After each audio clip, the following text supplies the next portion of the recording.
শুধু শুক্রবারে 2 রাকাত জুমার নামাজ পড়ে সালাম ফিরাইয়া বাইর হইয়া যে যান, আর যে 1 সপ্তাহ আসেন না আপনি নাফরমান। তো এই 1 সপ্তাহের তো খবর নাই। ওই শুক্রবারের 2 রাকাতেরই কি দশা, এটা কি বুঝনি আমরা?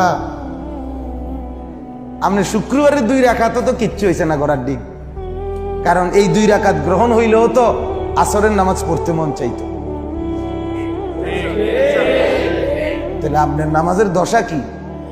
হ্যাঁ, আপনি হাজিরা দেন আইসা আল্লাহকে বুঝান, ঠাট্টা করেন আল্লাহর সাথে, মস্কারি করেন আল্লাহর সাথে, আল্লাহকে সোজা মনে করছেন, বোকা মনে করছেন। নাউযুবিল্লাহ।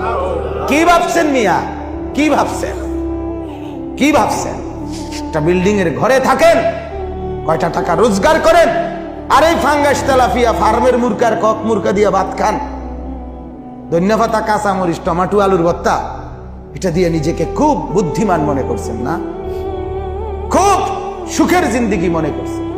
বোকার মধ্যে আছেন, বোকার মধ্যে। নাফরমান বোকা থাকে, নাফরমান বেকুব থাকে, নাফরমান অজ্ঞ থাকে, নাফরমান মূর্খ থাকে।